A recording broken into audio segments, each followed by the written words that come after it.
Olá, sejam bem-vindas ao História da Dona. Aqui a gente conhece a história de mulheres que comandam as empresas que a gente admira. O meu nome é Pamela Margarida, eu sou empreendedora na Faço as Contas. Minha missão nesse mundo, além de ser mãe do Marco Antônio, é contribuir para que mulheres tenham o poder de gerenciar o financeiro de seus negócios. Eu sonho com um mundo onde todas nós possamos viver bem da nossa arte. Hoje nós vamos conversar com a Camila Lemos, dona da lindíssima marca de roupas estampadas Proa. Camila é de Recife e que orgulho ter uma nordestina nessa temporada. Ela estava exausta de trabalhar em sua área de formação, que é comunicação e marketing, quando resolveu recalcular a rota. Entrou na faculdade de design gráfico, começou a ilustrar, meio que por hobby, e no final de 2016 decidiu transformar essa brincadeira em negócio. Mais ou menos assim que nasceu essa empresa, que vem crescendo ao ponto de ter faturado R$300 mil no ano de 2021. Tenho um orgulho enorme de ter participado do início dessa jornada. Camila, seja bem-vinda à História da Dona.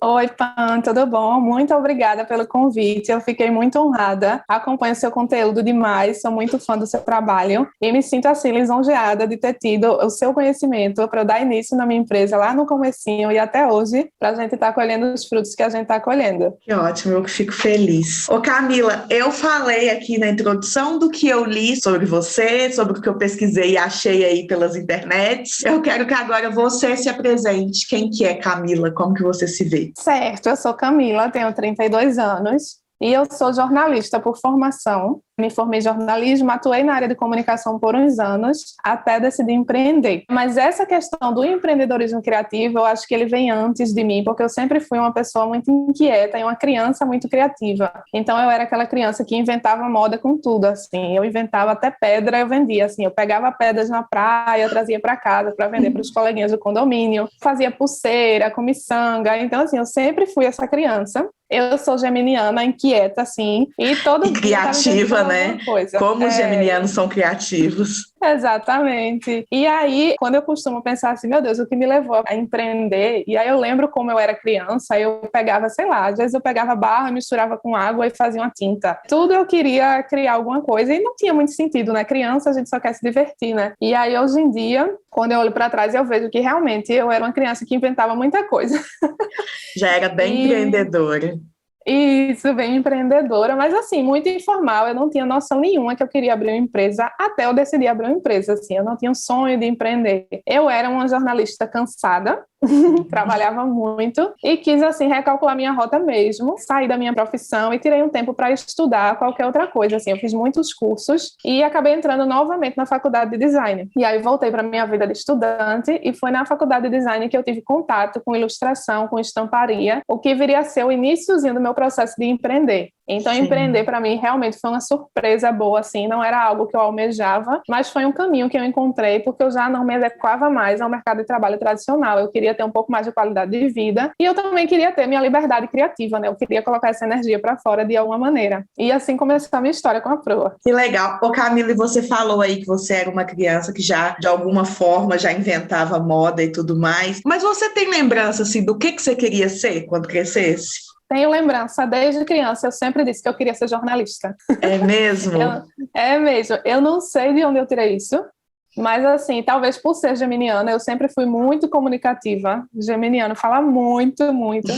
E eu dizia, em algum momento, eu acho que lá para os 7, 8 anos, eu tive contato com essa profissão e eu inculquei que eu queria ser jornalista. Eu não tinha noção nenhuma do que significava ser jornalista nessa época, mas eu fui crescendo com essa ideia e acabei entrando na faculdade de jornalismo e realmente me tornando uma jornalista. Não como as jornalistas que eu via na TV, né, nos jornais, enfim, nos programas, mas eu fui para o ramo corporativo, então eu era uma jornalista mais voltada para o corporativo. Eu lembro disso, assim, e eu lembro também que eu fazia muito teste, sabe aqueles testes vocacionais que você faz de forma informal, que não é acompanhado por nenhum profissional, você faz teste de revista, sei lá, revista de adolescente, enfim, todos esses testes que eu fazia diziam que eu era muito comunicativa e que minha profissão ia ser na comunicação, e aí dava lá, jornalista, advogada, alguma coisa assim. Então, eu não sei se essas coisas também influenciaram eu querer ser jornalista. Sim. Ou se esses testes, de alguma forma, identificavam a habilidade que eu tinha, assim, que eu falava muito, sabe? Era muito serelepe, assim, quando eu era criança e adolescente. Eu sei como é que é. Eu também, a administração, o curso de administração, ele apareceu a primeira vez, assim, na minha mente, em um teste vocacional, esses de revistinha. E aí, eu olhei para aquilo ali e falei assim, olha, não é que faz sentido? E aí, comecei a olhar o que era administração, né, e tal, e falei, não, é por aqui mesmo que eu vou. Mas aqui... Você entrou na faculdade de design, começou a ilustrar, tal, teve contato com isso, mas aí você juntou a ilustração, que é totalmente autoral, com moda, né? A Pro, ela junta essas duas coisas, porque as peças da Pro, e quem tá ouvindo a gente, eu convido a conhecer essa marca, que é maravilhosa, vocês têm muita informação de moda, uma peça de roupa que ela é ampla, ela atende a vários quesitos que estão no cerne dela. Como é que foi para você juntar? Como que se deu isso? Peguei ilustração, peguei moda, do jeito que eu queria, fiz a proa. Essa história é uma história um pouco curiosa, assim, porque são duas coisas que se uniram, duas coisas que aparentemente não têm conexão. A primeira delas é que na faculdade de design eu comecei a ilustrar com aquarela, comecei a pintar como um hobby e nunca imaginei que isso ia virar uma profissão. Eu pintava e postava no Instagram e aí isso foi chamando a atenção das minhas amigas, que começaram a pedir para eu fazer encomenda, começaram a pedir para eu dar aula de pintura, essas coisas. E eu comecei a ver ali algum tipo de negócio nessa questão da ilustração. Só que, como eu sempre estudei muito sobre gestão, eu sempre estudei muito sobre qualquer coisa, na verdade, assim, geminiano tem essa questão de fuçar coisa na internet. E aí eu já tinha noção dos conceitos de escalabilidade, e eu sabia que se eu fosse um artista autoral, eu ia ter dificuldade de expandir meu negócio, de escalar, porque eu só seria uma. Então, o tempo que eu levo pintando o quadro, tem que ser eu pintando o quadro. Sim. Então, eu já tinha essa visão que se eu quisesse realmente ter um negócio de arte, precisava ser um produto que eu conseguisse produzir a ponto de vender uma quantidade que me sustentasse. Então, como eu não era uma artista super renomada, né, para vender um único quadro e pagar todo o meu salário, eu precisava de um produto que fosse mais escalável. Isso foi o primeiro ponto que eu identifiquei, mas ainda na área de ilustração, não tinha nada a ver com moda. Uhum. E a questão da moda veio de uma necessidade pessoal, na verdade, assim, uma dor pessoal, que eu sou de Recife, né? E aqui é muito quente, muito úmido, assim, no Nordeste é muito quente, mas Recife especificamente é uma cidade que é muito úmida, e muitas das peças que a gente consome, da moda que a gente consome, vem muito, assim, as tendências vêm do exterior, e os tecidos, os métodos de fabricação vêm muito do Sudeste. Isso me incomodava um pouco, porque o tecido, o tipo de tecido, a gramatura do tecido, tudo isso não era muito confortável para aqui, para Recife. E aí eu meio que já era uma jornalista rebelde, porque quando eu trabalhava em empresa, eu já tinha muita dificuldade de me vestir com roupa social, de me vestir com calça jeans, porque aqui é muito quente. E isso me incomodava. Em algum momento, eu descobri o problema disso, que era uma questão de composição de tecido, disso e disso. E quando eu comecei a estudar isso, eu vi, bom, já que eu não estou encontrando roupas que me atendam aqui, né? Enfim, eu odeio roupa apertada, odeio roupa que cola no corpo, essas coisas. E eu fiz assim, bom, vou produzir minhas próprias roupas, porque eu já estou cansada de passar calor nessa cidade. E aí, nessa época, eu fiz assim, de repente eu podia abrir uma marca de roupa, e aí me veio a ideia de juntar os dois, de juntar a ilustração com a moda. Mas não é porque eu era uma pessoa que seguia a tendência de moda nem nada, eu nunca fui ligada em moda, eu era uma pessoa que queria me vestir de forma confortável e sair na rua sem suar, sabe? Aí eu falei, bom, eu posso abrir um negócio de moda, que inclusive antes de a Pro existir, eu pensava em abrir um negócio de moda de roupas básicas, que o nome inclusive seria assim, Nada Básica, o nome da empresa eu até já tinha. Uhum. Mas aí eu pensei, não, eu posso colocar o diferencial justamente aí, nas minhas ilustrações. E aí eu uno, né, dois desejos, que é ter um negócio autoral, que eu coloque minha criatividade para fora, e também ter algo que seja escalável, que eu consiga vender e consiga crescer de forma que dê para me sustentar. E é claro que a sua dor, entre aspas, né, que as pessoas não gostam muito que a gente fale isso, mas sua dor como consumidora era de não encontrar roupas adequadas para utilizar no Brasil, né, porque Recife é quente e úmido, mas o Brasil todo é muito quente, né, e a gente sofre muito com isso mesmo. E óbvio que tem muitas outras mulheres no Brasil que se identificam com isso, né? E aí a sua dor, com certeza, ela é coletiva, ela não é só sua, não é uma piração sua. E aí dava para virar negócio. Com certeza. Exatamente, e eu não tinha muito essa noção, tanto é que eu criei a marca surgiu já online, e eu fiz assim, vou fazer um site, porque eu sabia que na minha cabeça eu pensei, vou atingir o Nordeste inteiro. Eu nunca tinha saído muito do Nordeste nessa época, então eu até já tinha viajado, mas assim, não a ponto de conhecer uma cultura, né, para saber que assim, minha marca vai ser, sei lá, realmente outras pessoas de estados tipo Rio Grande do Sul, São Paulo, podem se identificar com minha marca por esse motivo. Mas isso começou a acontecer, de fato, sabe? Assim, a gente começou a conquistar mercado do sul, do sudeste. Vestir uma roupa confortável é uma coisa que todo mundo quer, independente se tá calor ou se tá frio. Exatamente. Então, isso foi uma descoberta do processo mesmo. Assim, no início, a gente não imaginava. A gente achava que a gente estava fazendo uma marca muito mais focada no clima do Nordeste. Vou aproveitar que você falou no plural, a gente, e eu queria te perguntar o seguinte. Você e sua irmã são sócias. Como é que se deu isso? Como que é o dia a dia? E somos sócias. Minha irmã estava lá no iniciozinho da concepção da marca. A gente desenhou, fez o planejamento da marca inteiro juntas. E aí minha irmã precisou sair, se mudar de cidade e morou 2 anos em outra cidade. Então, como eu estava daqui administrando o dia a dia do Instagram, muita gente me via e achava que eu era sozinha. Uhum. Até estive sozinha enquanto minha irmã estava fazendo essa especialização, mas enfim, quando ela voltou, ela entrou ano passado de forma integral e full time na Proa, e hoje somos nós duas trabalhando assim em tempo integral, e é maravilhoso, assim, porque além da gente ter muita intimidade, a gente é irmã, a gente é amiga, a gente tem habilidades muito diferentes. Então, assim, eu sou muito criativa e caótica, e minha irmã é muito mais analítica e calma. Então, assim, são coisas complementares. Que legal, que legal. O útero da sua mãe é uma empresa. Aham, exatamente. Que legal. Então, o dia a dia é super... lógico, né? Nenhum dia a dia é perfeito, mas vocês conseguem lidar com essa questão de irmãs sócias de boa. Sim, a gente consegue tranquilamente, ainda bem. Assim, a gente tem valores de vida muito parecidos, então somos duas pessoas que gostamos de ter qualidade de vida, a gente não quer se sacrificar pelo trabalho, sabe? Mas a gente entende que ter uma empresa é uma coisa que requer muita responsabilidade, então como a gente está em família, às vezes eu me dedico mais, uma época que para ela está mais difícil, às vezes ela se dedica mais, mas a gente está ali juntas e a gente consegue fazer coisas que talvez a gente não conseguisse se a gente não fosse família. Por exemplo, a gente às vezes prefere trabalhar no final de semana e folgar durante a semana, sabe? A gente tem essa flexibilidade assim de administrar, mas isso não quer dizer que é informal, pelo contrário, a gente usa muitas ferramentas de gestão, porque como só somos duas e somos duas pessoas que têm muita intimidade, às vezes é muito fácil se perder na intimidade, né, e fugir do objetivo, assim. Então a gente realmente foca muito na questão da gestão e da organização para que dê tudo certo. A gente tem as funções definidas, a gente sabe o que é que uma faz que a outra não faz, sabe? Essas coisas. E como é que é a produção da Proa? Vocês terceirizam? Isso, a produção é toda terceirizada com costureiras aqui mesmo de Recife, é uma produção local, e são costureiras que elas trabalham a maioria de casa, em ateliês independentes. Então a gente tem umas 5, 6 costureiras atualmente, com seus ateliês que fazem a nossa produção, e tem essa parceria desde o início da marca. Como é que é para você pessoalmente, Camila, com esse seu jeito tão criativa, tão comunicativa, ter que de repente ser também uma gestora dessa equipe? Porque, por mais que elas não sejam suas funcionárias, elas são a sua equipe. Como é que é para você? Nossa, é difícil, pô. É difícil. Essa parte é minha dificuldade, tanto é que essa parte Gabi veio para suprir, assim, para me ajudar, porque, além de tudo, Gabi é psicóloga.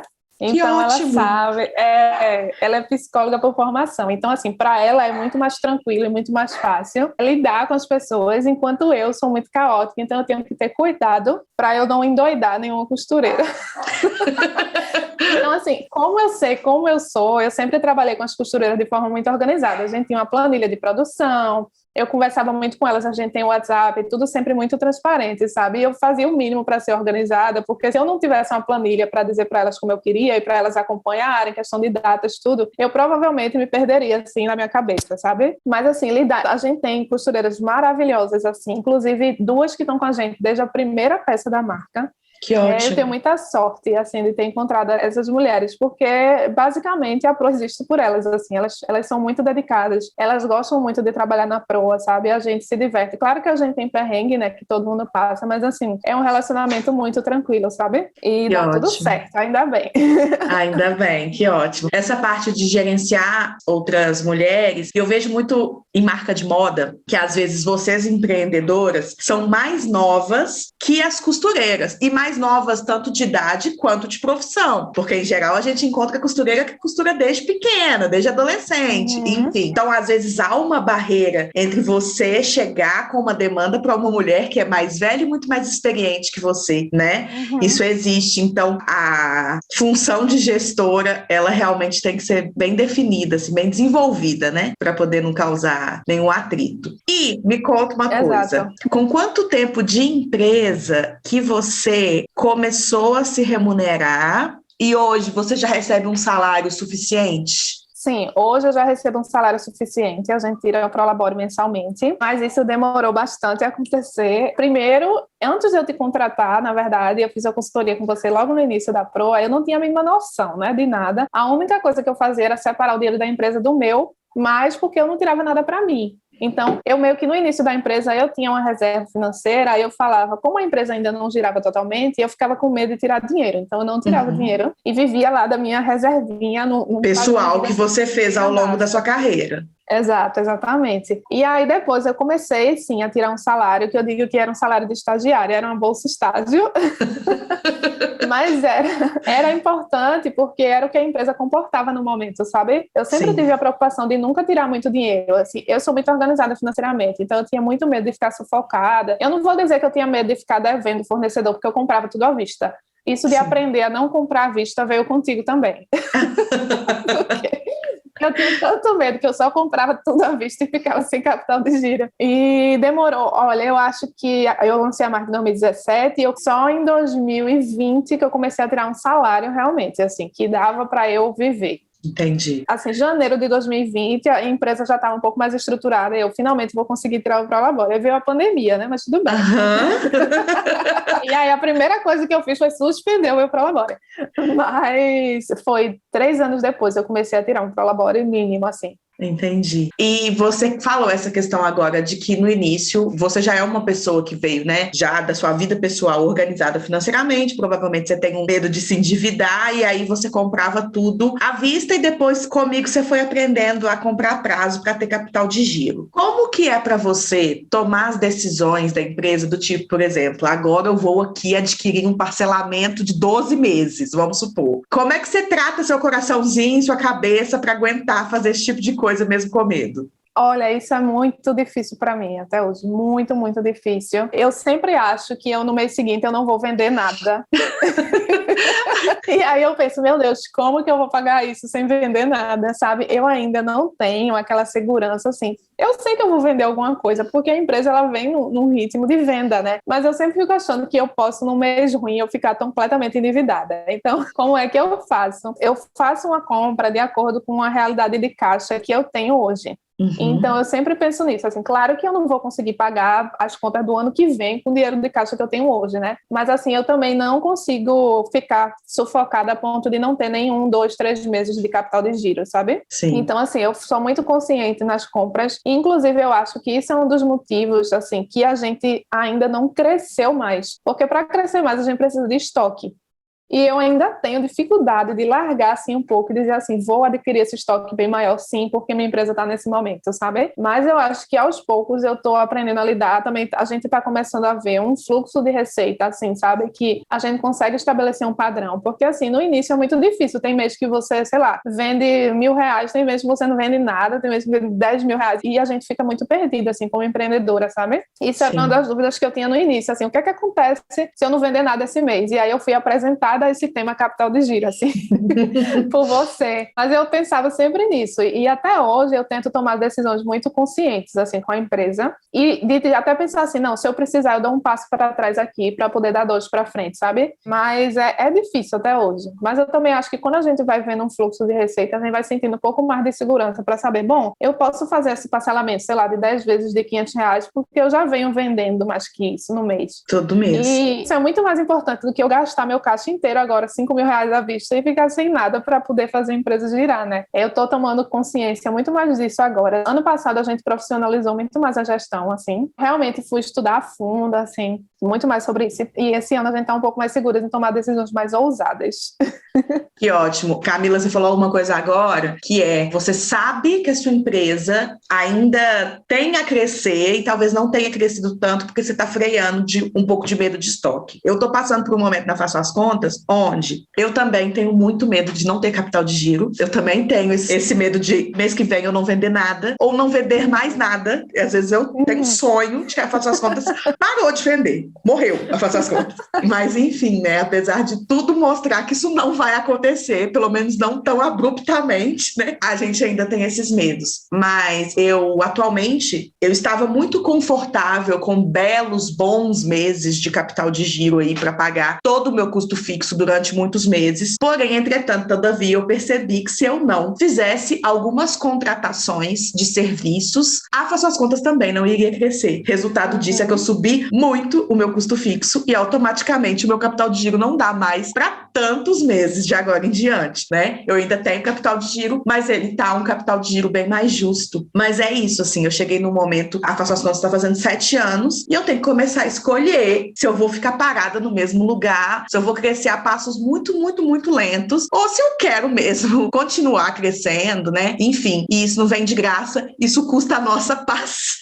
É isso que custa, não é nem dinheiro que custa a paz da gente. É isso que crescer custa, assim. Crescer dói demais, demais da conta, mas a gente tem que continuar, a gente dá conta. A gente passou exatamente por isso, Tupão, quando eu tive que tomar a decisão de sair do quarto da minha casa e abrir um escritório, porque eu estava muito confortável no quarto da minha casa. Eu sempre fui uma pessoa que, assim, o custo mais enxuto possível é o melhor para mim, justamente por ser essa pessoa que tem muita preocupação com conta. Então eu segurei até onde eu consegui a empresa no quarto da minha casa, assim. E, inclusive, muitas pessoas viam a empresa no Instagram, viam muita movimentação e não imaginavam que aquilo tudo era feito do meu quarto.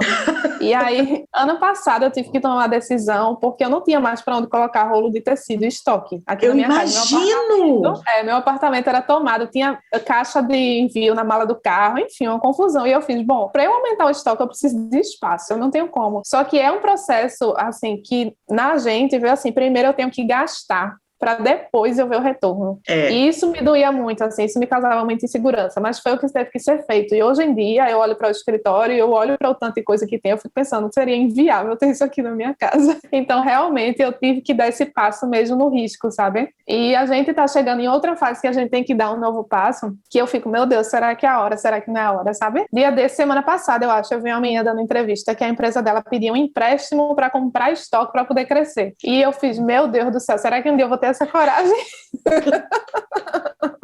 Sim, sim, com certeza. Você falou agora de sair de casa. A amiga minha, Jana, da The Bank, eu sempre falo dela, tem podcast dela aqui na nossa linha. E a Jana, a Saboaria The Bank, ficava num quarto da casa dela também. O apartamento dela é pequenininho e um quarto era a The Bank. E aí eu acho que há 3 ou 4 anos atrás, não sei, ela foi e alugou um espaço e aí ela chamou os amigos dela para fazer a mudança. Então, todo mundo foi com o carro e um dos amigos tinha uma caminhonete. Então, meio que a gente foi para ajudar a descer as coisas, para encher a caminhonete e a caminhonete ir. Com pouco, a gente já tinha feito 2 viagens de 5 carros e tudo isso estava saindo de dentro do quarto. Eu falava, meu Deus, como é que você está vivendo? Exato. Que isso? A The Bank chegou lá e ocupou quase que a casa inteira. Mas, assim, era tudo muito apertadinho dentro do quarto e ela estava vivendo ali, né? E depois que ela mudou, a The Bank só cresceu também, assim. Às vezes a gente tem mesmo que dar esses passos, não tem jeito. Ai, que maravilhoso escutar essa história também. Não me sinto sozinha. Sim, sim, com certeza. Camila, e se você tivesse oportunidade, assim, ó, voltamos a 2017, o que você faria diferente? Faria tanta coisa diferente. Às vezes tem muita gente que fala assim, eu não faria nada diferente porque eu cheguei aqui e tal. Mas eu penso, eu faria diferente. Eu também. Eu faria diferente. Eu acho que eu demorei muito a entender minha empresa como empresa. Então, por exemplo, às vezes eu ficava, certo, eu tenho essa empresa aqui, mas preciso ganhar dinheiro com esse freela aqui, preciso fazer isso para preencher esse dinheiro que não está entrando, preciso fazer isso. Então, eu perdia muito o foco. Muito desse foco que eu perdi era da falta de segurança de que minha empresa ia dar certo. Então, eu podia estar pegando esse tempo e investindo em produto, investindo na minha empresa, mas eu ficava meio que esperando o tempo passar e ficava assim, não teve nenhuma venda essa semana, mas não tem problema, semana que vem vai ter alguma venda. Eu não tinha uma cabeça, tipo assim, se não teve nenhuma venda essa semana, eu tenho que procurar essa venda essa semana, essa venda ela tem que existir essa semana, sabe? Eu não tinha muito essa ideia de negócio, assim. Eu não sei se isso era porque eu levava mais pro lado do hobby, eu acredito que não, eu levava de forma séria, mas eu acho que me faltava conhecimento sobre essa questão de gestão mesmo, assim, que você trata muito, sobre essa questão de, tipo assim, isso aqui é uma empresa, é você que vai ter que fazer isso aqui funcionar, sabe? E às vezes eu ficava muito sentada e dizendo assim, poxa, não tá vendendo, é melhor eu voltar a escrever, por exemplo. Mas, na verdade, o que eu devia era tentar trabalhar essas vendas e os motivos de não estarem vendendo. Então, eu acho que eu perdi muito o foco porque eu não tinha segurança de que a minha empresa era realmente uma empresa. Eu faria isso diferente, assim, hoje em dia. Desde o primeiro dia, se eu já seguisse o teu Instagram, né, desde o primeiro dia eu já saberia que é uma empresa e, assim, eu tenho que ir atrás das coisas acontecerem aqui, sabe? Eu também faria exatamente isso diferente na Faço as Contas. Lá no dia 1, é muito fácil falar isso agora, que eu já sei, né? Mas lá no dia 1 eu olharia no espelho e falaria assim, mulher, isso aqui é uma empresa. Não é um passatempo. Se dedique a isso com toda a força que você tem. Porque, tipo assim, eu não tenho preguiça, eu tenho força, eu tenho disposição, mas lá no início eu não conseguia empregar tudo isso no meu negócio. Eu ficava com a atenção difusa o tempo todo pensando, mas será que não vai surgir uma oportunidade de emprego? Mas será que eu não deveria estar pegando um freela? Ou até mesmo pegava? Né? E a minha empresa aqui de lado, eu olhava e falava, ai, tadinha, não tá rendendo. É lógico que ela não tá rendendo, eu não tô lá. Exato, exatamente. E é engraçado, assim, porque eu não sei se eu não tinha a percepção que eu tenho hoje, ou se eu tinha essa percepção, mas eu não tinha nenhuma confiança. Hoje em dia, mesmo que eu não tivesse tanta confiança, assim, né, porque às vezes a gente fica insegura, eu acho que eu estabeleceria um prazo e diria assim, nesses próximos 3 meses eu vou fazer 24 horas pela minha empresa. Porque se as coisas não acontecerem, eu vou saber que não foi porque eu não dei atenção a ela, sabe? Mas as coisas não aconteciam e eu sentia que eu não dava atenção a ela também, sabe? Eu ficava esperando, sei lá, melhorar a época do ano, assim. Mas eu faria isso diferente. E eu, como dona de casa e mãe, eu ainda tenho essa questão de que, né? Quem aqui tá me ouvindo, que é dona de casa, que é mãe, sabe? Você também mora aí sozinha, você sabe, Camila. A minha casa, o tempo todo, ela tem o que fazer. Eu tenho uma roupa para estender, eu tenho uma roupa para lavar, o meu menino tá com o quarto bagunçado, tem um guarda-roupa para arrumar. O que acontecia comigo, e assim, Marco Antônio tem 1 milhão de compromissos, então eu levava médico, dentista, futebol, psicólogo. Realmente eu tenho que levar tudo isso mesmo, mas hoje 2021, 2022, né? Nós estamos, aliás. Toda essa rotina de Marco Antônio está inserida na minha agenda. Não é a agenda dele. E lá em 2015, o que eu fazia, como a Faço as Contas não tinha tanta demanda, eu estava na agenda dele e quando sobrava tempo, eu via aqui o que eu arrumava, né? Exatamente. Foi isso que mudou muito aqui, por aqui também. Temos isso em comum. Agora eu vou te fazer algumas perguntas que são os nossos quadros fixos, que são as perguntas que eu faço para todo mundo que vem por aqui. A primeira é antes e depois da gestão financeira. Primeiro, qual que é a parte do tempo que você passa hoje cuidando da gestão da sua empresa e que peso que você dá para isso hoje em dia? Nossa Senhora, Pan, essa pergunta é difícil e essa pergunta é polêmica.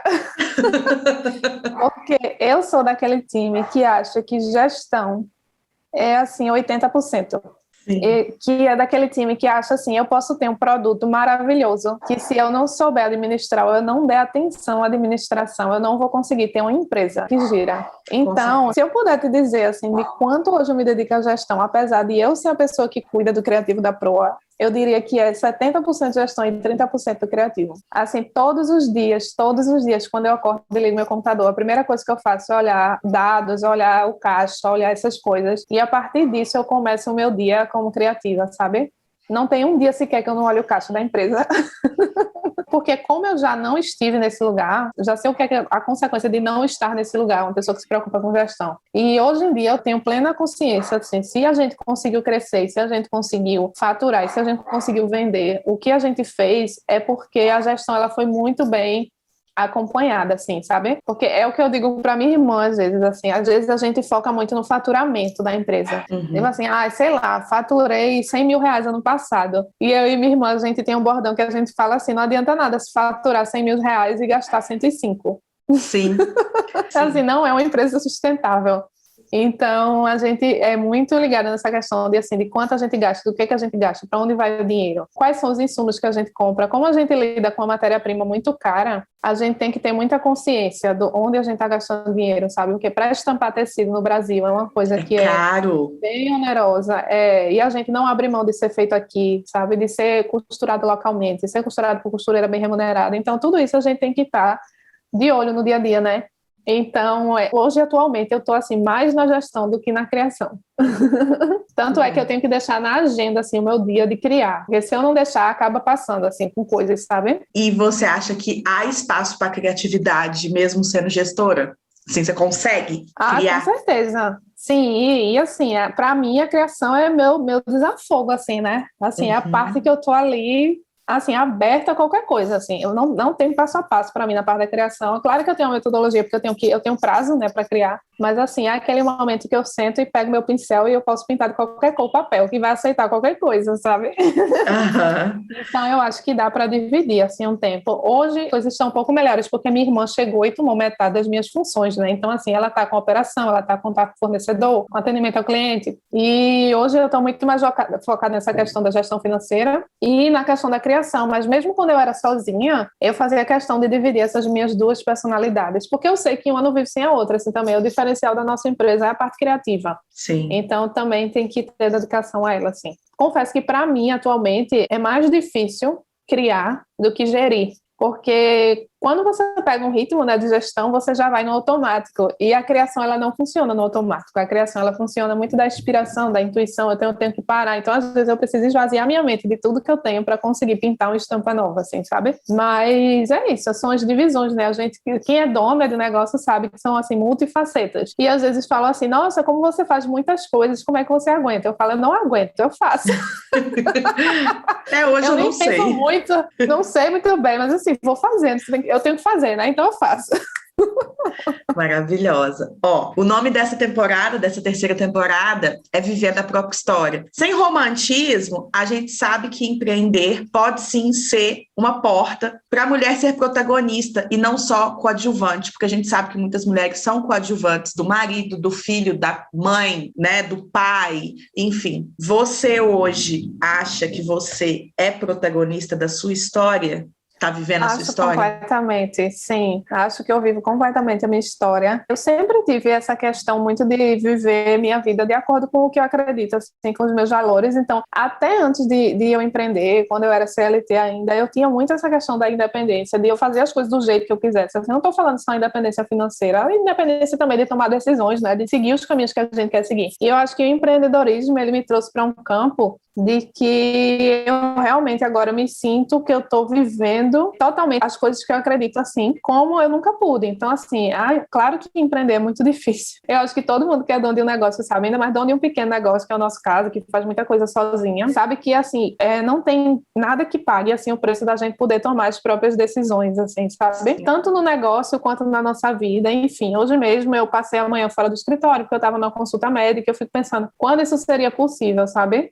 Se eu tivesse ainda no mercado que eu estava. Mas, enfim, eu acho que sim. Acho que eu cheguei no ponto que eu digo, claro que eu não tenho ainda a qualidade de vida que eu quero, porque para isso eu preciso ser um pouco mais organizada e ser um pouco menos estressada, mas eu acho que eu estou no caminho, sabe? De conquistar o estilo de vida que eu busquei quando eu decidi empreender. Que ótimo, muito bom ouvir isso. E para quem está escutando a gente hoje, com certeza tem muitas mulheres ou que empreendem, ou que querem empreender em várias áreas, inclusive na moda. Qual recado que você daria para essa mulher que às vezes está lá um pouco frustrada e tudo mais, mas está escutando a gente? Olha, eu acho que a primeira coisa que eu quero dizer é que eu preciso muita coragem para você pegar uma ideia que vem assim do fundo do seu coração, às vezes não vem de canto nenhum, vem da sua intuição, da sua vontade de fazer e colocar no mundo. Porque eu acho que hoje o mundo, ele fala muitos nãos pra gente, e muita gente está dizendo que a gente não deve fazer, e como que funciona as coisas que a gente tem que fazer. Por exemplo, faça isso se você quiser fazer isso. E aí a gente se sente, às vezes, sem dar voz ao que a gente quer, por achar que não vai dar certo. Sim. Então, eu acho que se você já está no seu negócio, se você já começou a investir na sua ideia, você está assim, 1000 anos-luz de encontrar a sua satisfação, porque você está fazendo algo que é genuíno, sabendo dos riscos e sabendo que às vezes a resposta nem aparece no dia seguinte, às vezes demora anos para você ter retorno. Então eu acho que essas mulheres que já estão aí empreendendo, saiba que antes de qualquer coisa a sua coragem já é muito válida e você já está inspirando outras pessoas que nunca tiveram coragem de colocar as suas vontades para fora. E outra coisa que eu queria dizer é que às vezes a gente se sente muito frustrada porque a gente não vê o resultado da forma como a gente é acostumada a ver o resultado. Mas esse resultado, ele aparece de muitas formas, assim, com certeza, se você se dedica a uma ideia, sua empresa vai crescer, você vai encontrar o caminho, por mais difícil que seja, mas esse resultado também, ele pode estar sendo na qualidade de vida que você já tem, ele pode estar sendo em você poder acompanhar seu filho no médico, poder levar seu filho na natação. Então, isso também já é reflexo da vida que você escolheu, sabe? Que os outros resultados, eles vão surgindo com o tempo, assim. Então, que essas mulheres, elas não pensem que não vai dar certo, porque na verdade já está dando. A partir do momento que você já criou e colocou uma ideia no mundo, já está dando certo, né? Ai, que lindo, vou chorar. É muito isso mesmo, assim, isso que você falou é muito real. Às vezes a gente quer um resultado concreto que na maioria das vezes a gente sonha é com um número, né? Seja 100 mil seguidores, seja 100 mil reais na conta. E aí, enquanto não chegou lá nesse número, a minha empresa ainda não deu certo, meu empreendimento não deu certo. Mas você pôde ir ao médico no horário que você conseguiu a consulta, né? Você está conseguindo acompanhar seu filho na natação, como você disse. E isso já é resultado do seu trabalho. Maravilhoso isso, Camila. Exatamente. Muito obrigada. Muito obrigada por ter se aberto, por ter contado pra gente sua jornada. Eu tenho certeza que você inspirou as mulheres que estão ouvindo a gente hoje. Você, como eu disse, eu tenho muito orgulho de ter participado do início da Proa e continuo acompanhando, sempre te sigo e fico vendo tudo que está acontecendo, porque eu realmente acho incrível a sua ideia, o seu jeito de trabalhar. Você, como pessoa, você é uma fofa e muito obrigada mesmo. Espero que a gente continue se encontrando por aí. Eu que agradeço, sou muito feliz de ter encontrado você, assim, do outro lado do país, mudou completamente minha visão do negócio e fico muito feliz também de ver o seu crescimento, ver como você transformou o seu negócio, como está a sua presença digital, eu fico sempre acompanhando, eu indico você para todas as empreendedoras, porque eu acho que você está lá, além de estar lá no ABC do negócio, você é uma pessoa que também vivencia isso e sabe exatamente o que acontece, porque você também é uma dona que empreende. Estou vivendo na pele. E eu fico muito feliz, está vivendo na pele, e fico muito feliz de ter te encontrado, agradeço demais o convite e espero que minha história, de alguma forma, inspire outras pessoas, assim como a sua me inspira também. Vai inspirar. Muito obrigada. Tchau, Camila. Tchau, gente. Até semana que vem. Tchau, tchau. Esse podcast foi editado por Domênica Mendes.